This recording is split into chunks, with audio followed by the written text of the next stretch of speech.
Dok, mau tanya, kalau kasusnya orang usia 45 tahun didiagnosa dokter ada autoimun di darah. Jadi sel darah merahnya sering turun sampai 80.000 sampai 90.000. Nah, apakah bisa dibantu dengan subarasi? Sementara subarasi itu kan ada paten regenerasi sel. Apa bisa menaikkan sel darah merah, menaikkan produksi sel darah merah? Sementara kalau naik trombositnya, eh, tubuh tubuhnya itu akan menganggap trombosit yang naik ini sebagai ancaman. Kira-kira ada solusi nggak, Dok? Oke, untuk autoimun memang kita biasa berikan SOP ya. Dan Mhm. saya sudah melihat pada beberapa orang yang autoimun hasilnya bagus banget gitu. Termasuk kalau yang mudah kita lihat mungkin yang manifestasi yang penampakan autoimunnya pada kulit ya, langsung kelihatannya kulitnya langsung membaik. Nah ini juga pada adik ipar saya sendiri juga terjadi ya, dia langsung bagus itu kulitnya, reaksi-reaksi autoimunnya yang dulu boleh dibilang menghilang gitu. Nah eh, sel-selnya kembali normal. Jadi kembali lagi saya ingatkan ya bahwa bukan naik naik naik lalu naik terus gitu. Trombositnya naik lalu terjadi berlebihan lalu terjadi pengumpalan trombosit seperti kalau kena COVID. Ini satu hal yang uh, salah ya, salah kaprah. Jadi yang terjadi ya dia naik sampai normal.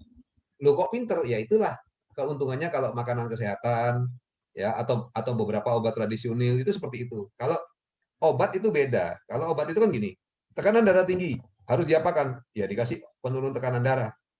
Kalau dikasih penurun tekanan darah, ya tekanan darahnya turun. Kalau orang normal dikasih penurun tekanan darah, ya akan jadi rendah, kan begitu. Tapi kalau produk-produk yang alami ini fungsinya tuh menormalkan gitu. Jadi homeostasisnya dibikin balance lagi, normal lagi sehingga yang tinggi ya jadi normal gitu. Yang rendah juga bisa jadi normal. Loh kok bisa? Ya memang itulah mekanisme kerjanya kan banyak. Jadi nggak usah khawatir yang konsumsi kebanyakan lalu trombositnya jadi tinggi sekali, lalu terjadi error dan lain sebagainya gitu ya. Itu nggak perlu seperti itu karena eh, ya pasien-pasien yang mengalami HB-nya rendah dan lain sebagainya tentu akan sangat diuntungkan ya. Saya ada juga seorang teman dokter di daerah Banyuwangi yang dia heran sekali karena ada pasien yang kena apa namanya anemia aplastik lalu darah merahnya itu nggak ada gitu sehingga harus transfusi 2 kantong tiap minggu, bayangkan ya 2 kantong. Nah ternyata begitu dikasih produk ini dari hari pertama sudah rasanya enak ya, beberapa hari itu akhirnya dia nggak mau transfusi. Pada saat tidak transfusi ya sepintas tampak darahnya turun karena kan yang awal nih dari kasus setelah transfusi sekian tingginya.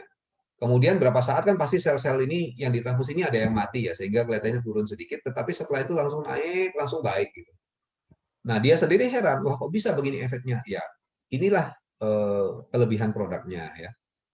Jadi penggunaan produk-produk ini kita nggak usah terlalu khawatir berlebihan karena relatif safe ya. Mungkin Pak Niko segala macam juga sambil guyon-guyon membuktikan itu ya bahwa nggak apa-apa kok. Agus ya yang kena COVID banyak sekali konsumsinya. Beliau biasa aja malah gejalanya nggak ada ya, anaknya juga nggak ada, anak wanitanya, anak prianya juga nggak ada ya, hanya istri aja yang ada sedikit, itu pun cuma anosmia beberapa hari, udah selesai gitu. Nah ini yang kita harapkan, kalaupun kena, karena memang kita belum punya kekebalan terhadap virus, kenanya pasti kena kalau belum kenal, tapi kalaupun kena lalu gejalanya jadi ringan, kalaupun kena lalu pulihnya cepat, ini yang diharapkan sebenarnya. Tapi nggak usah khawatir, wah nanti akan terjadi berlebihan, jadi trombositnya hiperaktif seperti ini, seperti kalau kena COVID ini terjadi platelet agregasi, mungkin begitu agak.